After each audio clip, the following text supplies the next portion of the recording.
What's up, fellow benchwarmers? Welcome back to another episode of Fantasy Benchwarmers.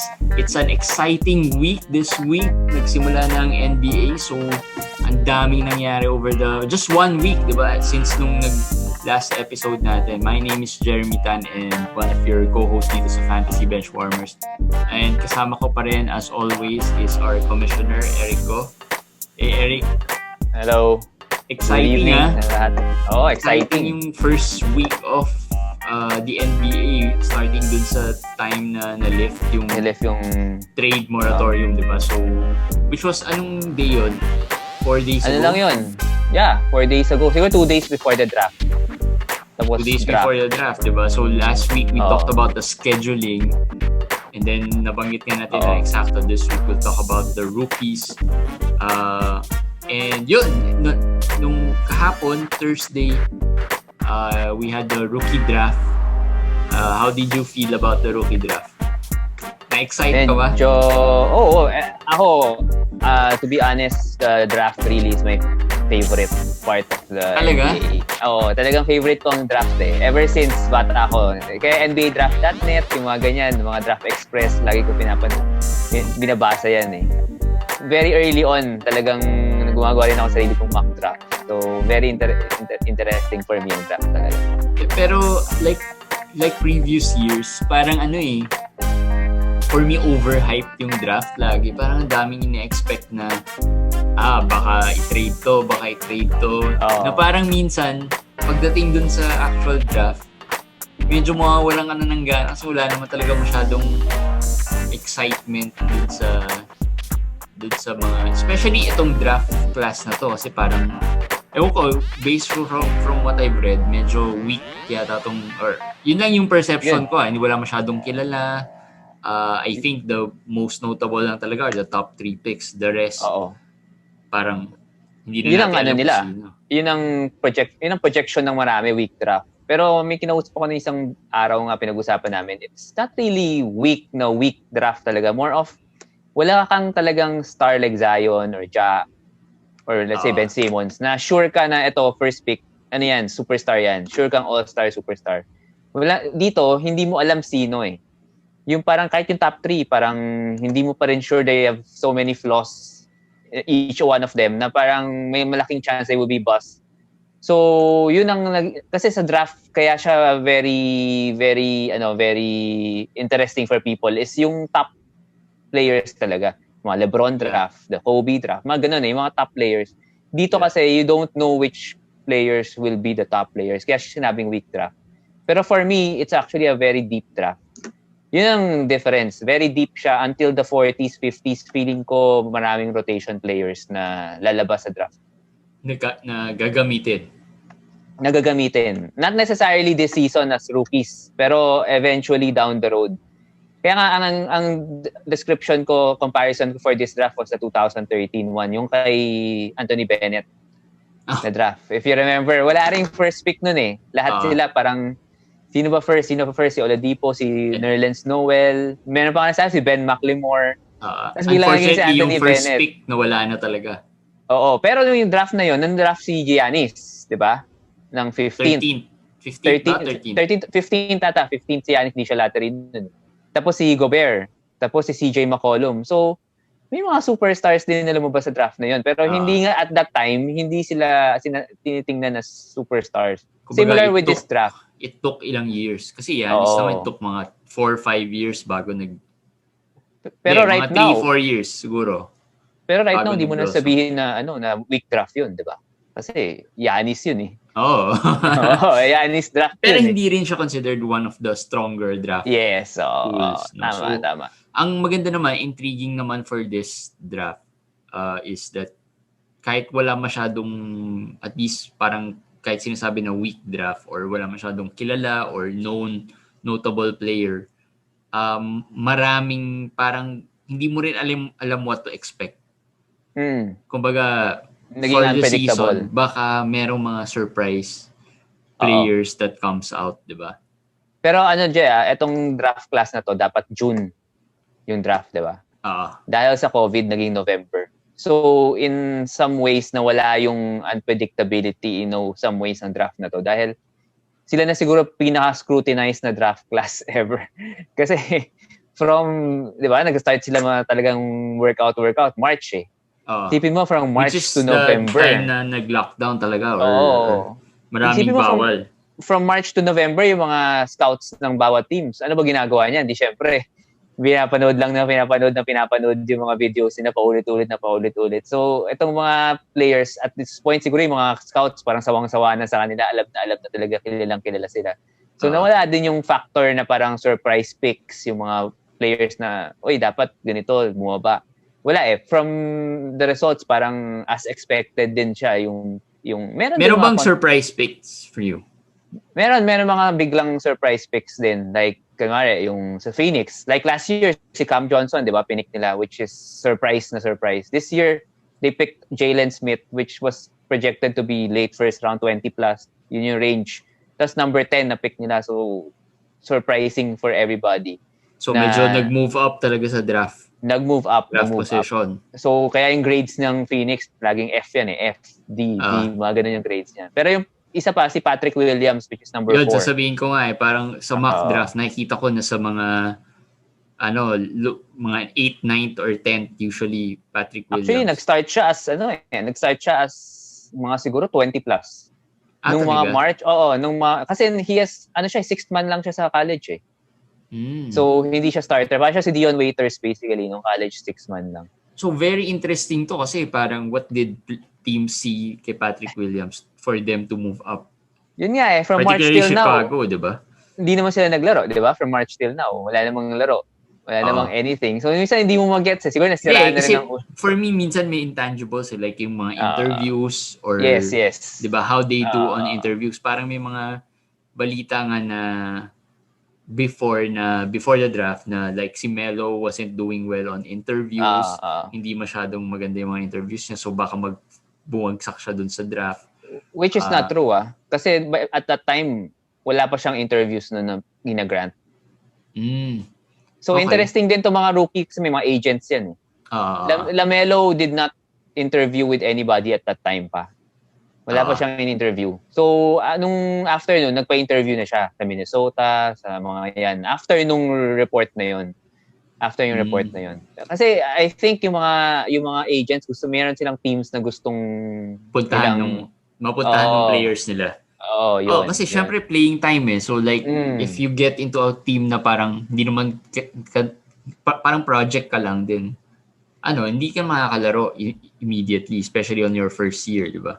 Big normal market. yun for rookies. Tsaka plus the big market teams. Oo. Although I think less yung big market eh, kasi parang wala ka naman say talaga. Medyo mahirap rin to get into the big market, at least for the first year mo, di ba? So, meron ba mga rookies that surprisingly went down? Si Denny Avdia. Yun, actually, isa yun sa top 5 ko eh. Parang nakita ko top 5 siya sa mga mock draft. Etong rookie na to, bakit siya nag-drop? Hindi niya binigay yung medical report niya sa lahat ng teams. So baka may tinatago. May pinili siyang teams na binigyan siya ng, yun na nga, as we said, yung agents, they're playing their cards, di ba? They're playing it right. At isang team na binigyan nila is Washington, which was the 9th pick, which picked him. Where he was projected to be 4-5, di ba? May pa nagsasabi, baka number 2 siya to Golden State eh. Sabi, very high. Di ba? Tapos yun na. Tapos parang nalaman natin after na, yun nga, medyo withhold nila yung medical, hindi naman sila may injury siya. More of, syempre pag magpipick yung team, gusto nila makita yung medical history ng player. So kung i-withhold mo, mahirap mag-invest ng millions of dollars on a player na hindi mo alam kung, di ba? Kung anong physical physical condition niya. So kaya siguro nag-drop siya, feeling ko, to number 9, which is what he wanted anyway. So anong position nito ni Denny?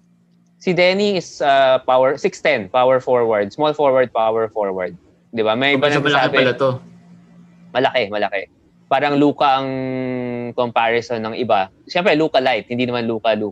Kasi nga, bata pa rin siya, naglalaro na siya sa EuroLeague. Saka, parang for a top team. Bata pa rin, 19 yata or 20. Nag-start ata siya 16 or 17 sa EuroLeague. Tapos ngayon, 18, 19, yun na, nagagamit na siya. Pero he's not Luka definitely, kasi shooting niya is not at par pa. So, depende pa doon kung makuha niya yung shooting stroke niya, mag-improve yung shooting niya. So, siya, medyo, baka pwede siya maging all-star. Pero, medyo, parang point guardish na malaki. Kala ko nga point guard siya eh. So, nagulat ako na power forward pala yung laro niya. Yung height niya kasi, power forward. Kaya ako lang naman nasabi na parang point guard siya kasi nung naghahanap ako ng photos niya, para dun sa isang post natin sa sa Facebook page, laging nakikita ko nagdi-dribble siya, kaya naisip ko baka point guard to. Pero nga siya, may guard skills, yun. Very versatile siya. Saka kung lang pag-usapan yung safe, parang coach. Parang coach. Yun, magandang comparison yun. Pero ang difference si coach kasi sure ball 3-point shooter talaga di ba? Si Denny is not a very good free throw shooter. So baka very rare yun for a foreign player. Yes. Yun ang natin. Kasi hindi na nga sila athletic to begin with, di ba? So, yun ang magiging knock sa kanya. Pero, sa mga highlights naman niya, he hits some shots naman. Hindi naman siya totally Ben Simmons. Pero, big factor pa rin na he'll be a knockdown shooter like Tony Kukoc if he will reach his peak. Parang ganun. Meron bang players dito who you think, especially dun sa bottom half of maybe the first round or even the second round, na who you think would contribute immediately? So let's talk about fantasy. From or contribution lang. Contribution lang as a whole, like mabibigyan ng playing time na lang siguro muna. And then we'll talk about fantasy impact niyan. Playing time marami. Yung 30th pick pa lang, yung Desmond Bane. Nakikita ko sa likod mo eh. May mga... Ayan. Ganda, may kodigo eh. May kodigo. Si Desmond Bane, 30th pick. Senior kasi yan eh. Senior. So, napunta sa Memphis. Definitely magagamit yan. So, hindi siya Boston. Boston kasi nakalagay dito. Hindi, na-trade sa Memphis. Sa Memphis siya napunta. And I don't know bakit siya umabot ng 30. Yun na nga rin sa draft right now. Pag 21, 22, 23 ka. Di ba? Parang old na eh. Sabi nila, matanda na. So, parang hindi na sila... parang binababa yung ranking nila. Pero for me, Desmond Bane, actually, yung last two picks, Malachi Flynn and Desmond Bane are, for me, definitely solid gonna be... Solid picks na possible na mag-contribute. It definitely will contribute. Itong Flynn na to, I think, is a point guard. Is a point guard. Is a Fred VanVleet kind of mold. Point guard. So, undersize. Baka may anticipation na in preparation for VanVleet na alis. Si Flynn, 6'1 lang yan, pero defensive player of the year yan. Talaga? Kasi sobrang lakas mo dumepensa kasi his laterals are very strong. Tapos, ang galing din sumundot. Very good in steals din. Okay, kaya very popular din tong si Flynn eh. Very sleeper pick din. Okay, so very interesting yan. So, sige, alam ko, hinihintay ng mga most of the listeners and followers natin are the fantasy impact na itong mga players na to. So let's start with Bane and Flynn. Sa tingin mo, would they make fantasy impact or like give you good stats in the sense na significant? Or are they some rookies na... before that siguro, before you answer that, siguro, how is your strategy usually pagdating sa mga rookies? Kasi ako, aminin ko, sa fantasy, very rare ako mag-pick ng rookies. So, very ikaw yung rare. Hindi nagpe-pick ng rookies? Hindi, kasi, as much as possible, hindi ako magpipick ng rookies unless talagang may mga rookies na nag-drop or until the latter rounds. Bihira ako. Kahit first pick? First pick? Basta kahit first pick na Zion. Oo. Sikat si Zion eh. Hindi mo rin pick si Zion. Rare, Kasi bakit? Una, hindi ko alam anong position ko siya ipipick eh. True. Yun yung una eh. Kasi medyo high risk siya eh. High risk, high reward na na situation. Which is hindi style ko. So parang ang style ko is medyo, let's go for the medyo sure bet ng konti. I can risk on some of the players na kilala ko na. Like medyo yung alam ko na yung performance or nakita ko last year na parang may potential din. Feeling ko ngayon gagawa. Pero in terms of yung rookies na hindi mo alam how they would perform, I won't pick them kasi I'll let the others take the risk on them. And then siguro next year, dun ko sila ma-assess na. Ganun yung style ko. So ikaw, anong style mo? Parehas tayo actually. Kasi since matagal na tayo nagpa-fantasy, alam ko na rin yung style mo, medyo parehas tayo. Medyo safer tayo eh. Hindi tayo yung tipong, kasi may mga kalaban tayo sa fantasy, di ba? Yung mga, magulat ka na lang second round, kukunin tong player, di ba? Oo, Kasi tayo, hindi tayo may ganun. iba, Zion for example, second or third round, makukuha na yan. Yes. Pero at that time, hindi pa nga, parang injured pa yata siya nun eh. Parang, diba? So parang medyo for me, sobrang taas na. So, medyo, Hindi, ang rookie kasi, both yung sinasabi mo ang risky, pero high reward din. Kasi yung sinasabi mo, kunwari, ako, nagpa-fantasy ako, hindi naman ako talagang nagpa-follow, nag-research, or hindi ko makilala yung mga rookies na yan, alam ko lang sino nag-pick, anong pick niya. So pag nag-log on ako sa Yahoo, nag-draft ako, makikita ko na lang siya, nasa number 25, number 30, number 40, or number 50. Pero naglagay lang nun, yung mga analyst lang nila na Yahoo, na pinaproject lang nila yung stats ng rookie based on college. Ngayon, yung mga ibang rookies, wala ngang college walang high school. Di ba? Parang wala silang ma-project. Basta linagay lang doon ng mga analyst na, sige, feeling ko mga 13 points siya, 7 rebounds, 1 steal, 1 block. Sige, lagay ko siya dito. So, minsan, hindi maglalaro. Minsan that's too high. Pero minsan, that's too low also. Kaya, in a way, pag tayo nag-fantasy, rookies should present an opportunity for us to really, parang inefficiency kasi, may inefficiency sa rookie, sa ranking ng rookies. So, it's important na kilala natin sila or alam natin sila. Pero lately, for me, parang sinasabi mo ba yung Yahoo rankings are not reliable? No, it's not really not reliable. kung in terms of rookies, ESPN, dahil na tayo mag-usap, ESPN is terrible. Sobrang walang kwentang rankings talaga. Mas okay pa kay Yahoo. ESPN, may nag-release ng ESPN ng rankings Ngayon, like si Kevin Porter Jr., di ba? Rookie yan last year na medyo gumawa. Wala na-arrest. Hindi, pero ang ranking niya, before na-arrest, ang ranking niya was 890. Hindi ko nga alam kung may 890 players sa ESPN. Pero minsan ganun malayo Pero kaya sabi ko, mga rookies, minsan may mga ganyan na parang inefficiency. Pero lately, very rare na lang kasi yung mga rookies na pumapasok sa NBA, sobrang hilaw.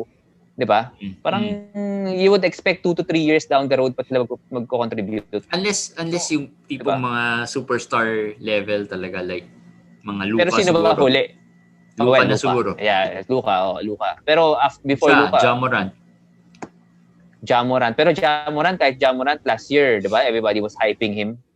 Rookie of the year, ang ganda Pero fantasy-wise, wala siya top 100 Sabagay, Nasa kasi may mga inefficiencies pa rin sa game yun nga. Yun ang problema. Mahirap rin talaga for those rookies to perform unless they do yung katulad nila Luka that yung pinapad talaga nila yung stat sheets with the counting stats, diba? Kasi like si Ja, medyo exciting siya, great player, pero hindi siya nagpapad ng stat sheet. So parang yung stat sheets niya hindi naman napupuno. Defense wala. Tama. So tapos inefficient sa offense. So medyo shady ng konti pero hyped as a player. So sige. Si Luka nung first year niya, actually mababa siya sa fantasy-wise. Di ba naalala mo, mababa yung ranking niya. 60+% free throw shooter kasi siya. Tapos wala pa siyang steals masyado nun pero sure ako na draft siya mataas. Oo. Pero nung second year niya, yung ranking niya medyo umangat. Hindi, kasi naka-feel na Alam mo yun? Tama nga hindi talaga accurate yung rankings for rookies. Yes. And mahirap rin going accurate kasi hindi mo talaga alam how they would perform, paano gagamitin ng teams. Yun lagi yung questionable Kaya yung mga top picks, I will stay away usually. Okay, kasi overdrafted yan.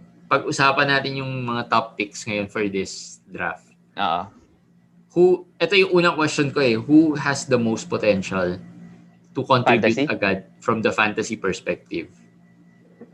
Fantasy perspective, sila Melo. Diba? I mean, dalawa. For me, dalawa. Sila Melo at si Killian Hayes, number 7 to Detroit. Yung dalawa for me, 1 or 2, interchangeable. Sila Melo because obviously, siya na ang face ng Charlotte diba? I mean, ngayon, manunod ka na ng Hornets game kasi gusto mo makita sila Melo, gusto mo makita sila VAR, diba? Diba? Yung one-on-one nila ni Jordan, hinamon na naman yata ulit So, syempre, siya na yung face ng Charlotte. Gagamitin siya. And fantasy-friendly din yung game niya. field goal niya will be terrible. 20% 3-point shooter ito. Nakita mo naman siguro mga YouTube highlights nito. Terrible Hindi, pero hindi shot natin selection. masabi kasi it's a more siguro over the past ilang years yung laro niya parang sobrang ilaw pa in the sense na parang sobrang bata pa, sobrang alam mo yun, wala talagang haven't played organized basketball katulad nung kay Lonzo na nag-college somehow kay paano may organized basketball siya. High school Australia. Hindi, pero nag-Australia siya. Nag-pro siya dun. Well, nung nasa Australia siya, I think he was better. Way better than yung mga kaya umangat rin talaga siya sa draft. True. Sa draft this year. So medyo maganda yung pinakita niya. No? Pero even in Australia, 28% 3-point shooter siya. Yung shot selection niya was really awful. Kaya yun ang kailangan mong bantayan. So I guess matetest rin kasi nothing against the Australian League, pero I think may sense pa rin na parang LaMelo was more famous than the Australian League. Yes. So kahit paano meron siyang leverage to take shots na kahit na hindi advisable shots. So ibang level na rin ng NBA. So he's not bigger or more popular than the NBA. So he needs to adapt to the playing style nung. Pero he's more popular than Charlotte. Yun lang. Hindi, actually, lang good point yun. Good point. Kaya nga sabi ko sa'yo, parang feeling ko tamang situation yung napasukan niya eh. Yun ang leverage na sinasabi mo, parang may go signal siya. Sige, tira ka lang, do whatever you want. Feeling ko with the Hornets, ganun ang mangyayari eh. Feeling ko lang I'm not sure, pero feeling ko lang ganun. Marami rin ako natanong na they feel na, like, tinanong ko rin yan sa Facebook page natin eh, kung sino sa tingin nila yung mga rookies na gagawa. Pero, and unanimously, mostly talaga sumasagot LaMelo Ball. Even sa other chat groups ko, feeling LaMelo talaga yung gagawa. Kasi nga, wala siyang kasamang star. Yes. Yun siguro yun. And even si Killian Hayes, I would think, wala rin siyang kasamang other stars other than Blake siguro. Blake ba nasa Detroit ba? Hindi, si Derrick Rose. Ayun. Derrick Rose. Pero hindi, I mean, si LaMelo kasi elite siya sa 2 categories eh. So, assists, saka steals. So, yan, parang Lonzo to eh. Basically, Lonzo. Tapos, syempre, rebounds kasi 6'7" siya eh, as a point guard. So, parang, makikita mo, elite siya dun sa mga stats na yun. So, kung proper build ng team mo, na talagang punt field goal ka na or something, he can really help your team. Si Killian naman, for me, actually, I have him a little higher than LaMelo. Dahil lang din, perfect situation sa Detroit siya napunta. Kita mo naman, trinade na sila Kennard, di ba? Trinade na yung mga ibang ibig sabihin, new regime na kasi, new GM, new everything sa Detroit. Siya yung pinik. So, ibig sabihin siya na yung face ng new GM, new management ng Detroit. He's gonna be given the starting position, I feel, from day one. Tapos, rin yan, pro din yan, galing sa French League. Tapos 6'5", medyo malaki, may shooting. Tapos, so may pro experience na. May pro experience. Saka ang laki niya for a point guard, 6'5". So yung laro niya is pick and roll. Pick and roll na laro niya, which is perfect. For NBA. This type of yes, NBA game. Yun ang, kaya big, for me, 1 ko Killian, 2 ko LaMelo, 3 ko si James Wiseman. Yun yung ko. So, Stimo, Anthony Edwards medyo stay away. Stay away talaga. Stay away talaga si Anthony Edwards. When you say stay away, are these types like Anthony Edwards, even if nasa 12th round ka, 11th round, don't pick? Hindi. Kasi tayo naman, when we're in the 12th last round, we usually get a silly pick na eh. Yung mga tipong... so yung mga pwede nang itapon na pick eh. So like Anthony Edwards, pwede yan. Available siya for anong round would be sulit na?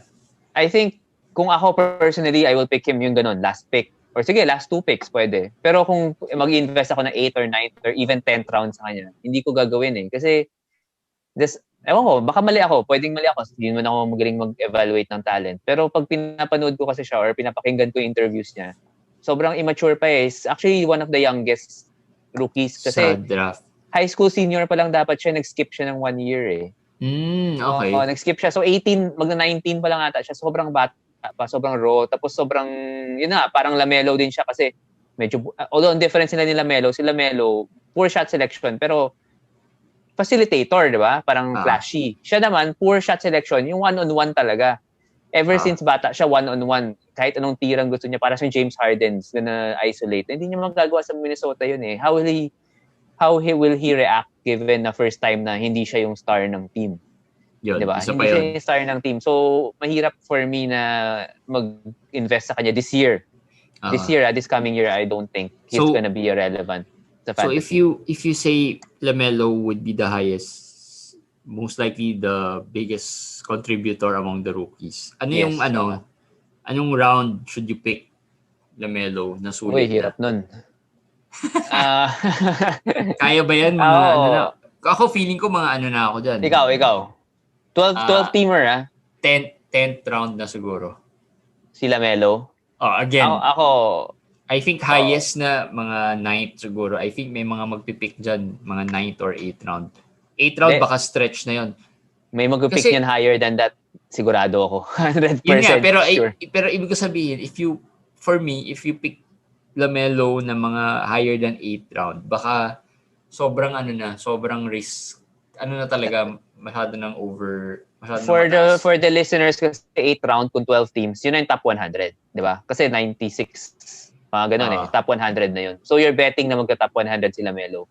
So tama si Jay. For me, I don't think top 100 siya sa rookie year niya. So I think 9 downwards, pwede na siguro. For me, I'll gamble with his upside from 9th round. Although alam kong hindi abot ng 9th round si LaMelo. I highly doubt it. He's the face of this draft class. So, impossible. Medyo malabo talaga. Mas may chance si Killian kung yung kalaban mo sa fantasy leagues yung hindi nakikinig sa amin. Ito na lang. Which type of player bagay si LaMelo? Which type of first pick? Okay. Kanino mo siya i-combo? Kasi yun yung magandang mga dapat punt field goal ka. Ha? Punt field goal eh. So you Harden. Mga Harden, strong on counting stats talaga. So tapos turnover field goals. Tapon mo na yun. Hindi ka nalalaban doon, turnover field goals kasi LaMelo, Harden. Tapos siguro although Harden medyo kahit pa paano not bad field goal ni Harden for the volume of shots that he takes. Pero malaking for the top first rounders, first 2 rounds, siya na siguro yung medyo one of the drags sa field goal. Si Harden. So if I have Harden, I will consider LaMelo. Pero or Luka. Yes, or Luka. Sure, pwede first round yan eh. Sure first round si Luka. Pero hindi ko siya i-pair let's say kay Karl Anthony Towns or Anthony Davis kasi sayang yung field goal eliteness. Pwede siguro pero kasi yung counting stats might be crucial or the defensive stats. Pwede pero ang problem ko kay LaMelo is how many field goal attempts he's gonna take. Yun ang question natin eh. Yun ang sasabi mo, mayroon ba siyang ganun ka malaking leeway na parang sige lang, babato siya from the logo. Feeling ko hindi. Feeling ko hindi. Hindi masabi. Feeling ko hindi. Although, ang personality ni LaMelo is bigger than the personality ni Lonzo. So, baka may possibility. Pero feeling ko hindi naman ganun kagrabe. So, let's talk about James Wiseman. James Wiseman with the Warriors. Meron yung mga questions, is he a good fit with the Warriors? Kasi 'di ba, Warriors played the small ball lineup rin kahit papaano with Draymond sa center. And then si James Wiseman is one of the parang pure center yung build ni Wiseman 'di ba? I think bang good comparison? Parang Embiid type ng player. Actually more of DeAndre siya. DeAndre with the shot. So worse. Hindi, dati si DeAndre, sobrang physically dominant naman si DeAndre. Pero I mean, ibig sabihin, may outside shooting si 'di ba, Wiseman. Si Wiseman, hindi pa 3 points, pero mas may outside shooting. May mid-range. Pero better siya nga than DeAndre in terms of shooting. Pero yung role niya siguro right now sa Golden State will be mostly like DeAndre. Okay. Like so DeAndre. Taga salo lang ng alley-oops. Yes. And athletic enough to do that. Yes. Okay. Physical specimen eh. Talagang isipin mo yung nakita mo naman eh, 'di ba? 7'1". Tapos yung wingspan really elite din. Tapos body niya is ready na for the And NBA. mabilis siya for a big guy. Mabilis. Yes. Ang problem niya, sobrang inexperienced. Kasi wala eh. Wala He siyang didn't play in college. 3 games only. 3 games lang. So sobrang inexperienced. Pero perfect. Sobrang ganda ng situation niya with Golden State. Kasi hindi siya bibiglain eh. It's gonna be parang coached by Steve Kerr, tapos sila Draymond, sila Steph. Siyempre, i-guide yan eh. I-guide yan. Hindi nila talagang parang, sige, maglaro ka na lang dyan, 40 minutes, hindi ganun. So, I think sa first season, eventually, magiging factor siya sa fantasy. Maka-contribute. So, rebounds and blocks lang. Like DeAndre. So, diba? Kasi wala namang center si Golden State talaga eh. Pero feeling ko hindi siya mag-start eh. Kasi nandiyan si Marquis Chris, di ba? Saka si Kevon Looney. Feeling ko mas... Depende, na-injure si Clay eh. Na-injure si Clay. So baka wala na silang chance for the championship. Baka palaruin nila rin tong si... Hindi naman mag-tank, pero siguro papadevelop na rin nila si Wiseman. Kasi iba yung pag-championship eh. Di ba? Baka hindi siya makalaro. Pero feeling ko mga 15 to 20 minutes kaya siguro. Okay, so let's talk about sleepers. Sino dyan sa mga so napag-usapan natin yung top 3 players, no? Aside from the top, alam naman natin yung top 3 really is the parang kumbaga yan talaga yung nandiyan na yung pinaka-load nung draft na yan. After that, anything goes na kumbaga hindi na natin masyadong alam except for some of the players na nabanggit mo. Who do you think are the sleeper picks there na worthy of a spot sa roster mo in terms of NBA fantasy? Ang hirap. Parang wala akong itadraft sa mga... Hindi, siguro si Tyrese Haliburton, number 12. Yan, isa pang surprise drop yan eh. Kasi number 4 nga siya eh, projected 4 or 5 din. Saka Sacramento kasi. Maganda rin yung position niya. Si Haliburton kasi hindi siya parang star player talaga. Hindi siya yung magdadala ng team mo. Pero siya yung pwedeng maging secondary creator, siya yung maging role player. Siya kasi very elite 3-point shooter. Maganda yung 3-point shooting niya. Mahaba siya for a point guard. Pwede siya mag-point guard, pwede siya mag-shooting guard. So pwede siya sumabay kay De'Aaron Fox, pwede siya sumabay kay Buddy Hield. So pwede rin mag-3 guard rotation. Kasi 6'5", 6'6" siya tapos mahaba rin. So I think yung skill set niya is perfect for fantasy. So kung ako magpipick, kung hindi si Ball or si Hayes, si Haliburton siguro yung isang feeling ko mag-contribute this year sa fantasy. Okay. How about yung nabanggit mo kanina sina Flynn and Bane? Hindi, sila Flynn, sila Bane. Most likely will be yung mga pick up tapos tatapon mo.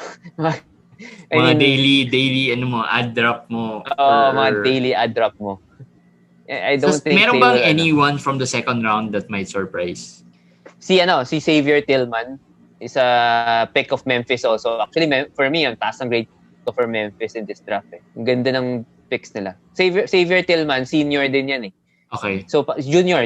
So, medyo experience na rin. Pero ang niya is actually kung comparison-wise, is like Draymond. Kasi Michigan State din actually. Draymond, undersized. Pero, yun, very elite defense. Tapos, good passer for a big man. Center kasi laro niya eh. 6'8 lang siya. Kaya siguro nag-drop din siya. 6'8 din siya. 6'8 tapos na-pick center. Na-pick siya 35th rin, 36. Diba si Draymond ganun din. Pero 13 points, 10 rebounds, 4 assists, tapos 1 steal, 1 block a game. Parang siya, glue guy. Anong team ulit?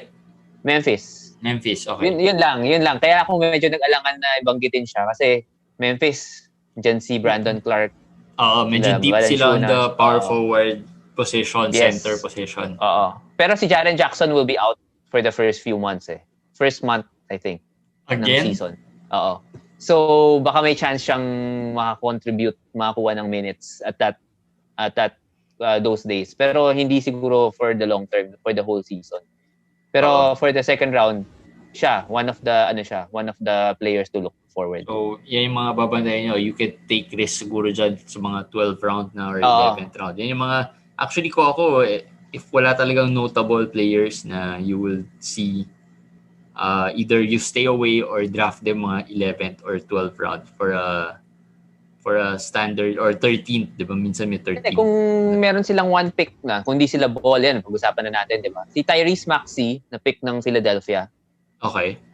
Yan, magandang pick din yan. Magandang sugalan din yan si Tyrese Maxey kasi one of the sleepers din yan for many analysts. Ewan ko ba't siya nag-drop. Kasi siguro 6'3", tapos hindi siya point guard. More of Okay. siya, combo guard. Kaya siguro Shooting guard. nag-drop. Pero perfect siya for Philadelphia. Kasi kailangan ng Philadelphia yung ganyan eh. Yung talagang creator din eh. Kasi si Simmons lang basically nag-create eh. Oo. So, may chance siyang maglaro, I think. At saka sinabi ni Daryl Morey na he's gonna be given minutes also. Pero ang challenge sa Philadelphia, marami ring players that have the potential, especially in his position siguro na guard or combo guard na like sina Shake Milton na parang 'di ba nung nawala si Simmons, parang Shake Milton could be the guy na aasahan pero hindi pa talaga siya gumagawa consistently eh. Maybe it's something na mangyari. So I think alam mo yun, laging may nag-hover na ay baka si Shake Milton. Alam mo yun, parang ano yan eh, parang mga Alex Len picks eh, mga baka ito na yung year na gagawa. Hindi, pero si Shake Milton naman, I think kung pag-uusapan si Maxey or si Milton, kung si Milton naka-contribute sa Philadelphia, definitely si Maxey mag-contribute yan sa Philadelphia. Kentucky player to. So usually polished and ready. Inaano nga siya, kino-compare siya kay Hero na parang siya daw yung next hero in this draft na parang nag-drop pero magko-contribute. Yun ang pero hindi mahirap rin sabihin eh kasi Hero nag-contribute lang naman si Hero dun sa bubble eh. Pre-bubble. Pero siya yung backup ni Hero Siya yung backup ni Hero by the way. Talaga? Nung nasa college? Parang ano siya, Parang, or hindi siya nagsabay eh. Or siya yung pumalit kay Hero. Yun, siya yung pumalit kay Hero. Pero yun nga, without the bubble, baka hindi naman natin makikilala talaga si Hero eh. Kasi malaki yung, alam mo yun, yung gap between the break and the bubble eh. So baka nakapag-improve rin and of course nakapag-tweak ng mga games. So hindi natin masabi. So yun, we'll see. Pero isa pa, last player. Sige. Obi Toppin. Ng New York. Sa New York. Yun sa New York. Yan ang sinasabi ng projection na Rookie of the Year. After Lamelo, siya yung second data sa Rookie of the Year. Dahil ba nasa New York siya na wala na? Hindi, very exciting player eh. Sobrang exciting. Power forward to, di ba? Power forward na dak-dak. Parang Amaris Stoudemire daw. Small to power forward. 6'9"? Na parang Amaris Stoudemire na gano'n. Pero I'm not too high. Pero fantasy naman pinag-usapan natin eh. So, kung kailangan mo ng 20 points a night, I'm sure si Obi Toppin na yan. Pero they have Julius Randle eh. Kahit na, gagamitin to. Kasi explosive scorer talaga to. Pero defensively, one of the worst defenders in this draft. So can't parang defend pareho nga talaga. sila ni Julius Randle. Can't defend. Pero ang difference ni Randle, may 3-point shot to. Tumitira sa 3. Okay. Pero wala kang defense. Tapos 23 years old na siya. So kung isipin mo, mas matanda pa siya kay Jason Tatum. So medyo mature na. Kumbaga, actually, medyo they give, parang binibigyan nila ng disadvantage yung mga players na 23. Pero for me, medyo malaki advantage ng players who are 23, 22, or junior or senior sa college. Kasi maturity level niyan, parang mga Brogdon type ng mga players eh. So, mature na, ready to go, ready, NBA ready. So, pero hindi na siguro magde-develop kasi. I mean, nandun na yung ceiling niya. Syempre, of course, yung hindi mo rin masabi na hindi na magde-develop eh. Pero at least yung ceiling niya or at least yung gap niya between now and the potential niya, medyo mas maiksi na kasi syempre 4 years. Kumbaga, compared to the other players, 19 pa lang. So, medyo 4 years ng ang thing kasi ni Toppin, nung senior high school siya, walang offers, not even any offer at all. Kasi 6'4", 6'5" lang siya. Hindi tapos pa siya may growth spurt. May growth spurt. Hindi, 6'2", 6'3" yata siya, tapos hindi pa siya marunong mag-dunk. Tapos nag-growth spurt siya. Tapos nag-fifth year pa siya sa high school. Tsaka na siya nakilala kasi dumadak-dak na nga siya. Yung naging super slam dunker naman siya ngayon. Tapos sa college, ganun din. Hindi siya nakakalaro. Until nung third year na niya, tsaka siya nakalaro. Kaya, yun. Kaya medyo tumagal siya sa college. So late bloomer. We'll see with New York.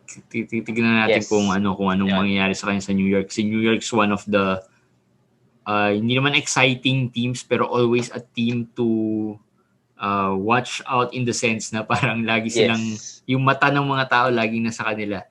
Dahil interesting sa yan, si Topin. Type of team that they have right now. So, yun yung mga siguro strategies. Pero overall, I think given that medyo hindi natin masyadong kilala tong mga players na to, honestly, kasi hindi naman natin napapanood or unlike sa US or unlike the US analysts siguro that they watch these players. Ako, most likely I'd stay away from some of these or all of these rookies in the draft. Kasi marami pang pwede naman than these Unless rookies. Unless the last pick or abangan mo na lang, like put them in the watch list and see kung sino. Kasi minsan meron din mga surprise dyan na gagamitin. Or watch a little bit of may ano ba ngayon? Summer? Wala, no? Pre-season. Yung mga pre-season games kasi minsan... Pero after the draft na yun usually Kasi pre-season December 11 11 to 19. Ang draft ngayon nakikita ko 2, 3, 4 may mga drafts na So hindi, pero pwede ka naman na mag-set ng mga 22 pa naman So you could set drafts ng mga a week after. Mga 18, if ganun yung sa league nyo. Pero let's see. I mean, depends on your league. Oo. So pag may chance kayo, just watch some of the games para makita nyo lang yung kilos. Minsan ako, ganun lang tinitingnan ko yung kilos kung mukhang NBA ready. Hindi mo magagaranty pero at least makikita mo yung potential na ito mukhang pwede. Diba? So yun. That's it for our rookie primer. Malalaman natin ang magiging fantasy implications nito siguro sa draft firstly kung pag nag-start na tayo mag-draft in some of our leagues makikita natin kung sino talaga yung mga hyped rookies for this year at least from the draft perspective sa NBA fantasy. So yun, good luck. We have 2 leagues that we are offering for fantasy benchwarmers. So in case na hindi nyo pa alam, we have the no buy-in leagues. Actually, doon sa no buy-in, may 4 slots na lang. So, I think baka in the next couple of days, ma-fill in na kasi may mga nag-message pa today. And then doon sa with buy-in leagues, league na ginagawa namin, I think ang nabanggit ko doon is mga 500 siguro ang starting buy-in nun. And then kung sino yung mga kasali, sali kayo. Kung sino yung mga kasali, sila na lang yung mag-decide if they want to increase it or not. Diba? I think si Com Eric na yung bahala mag-commissioner nung buy-in.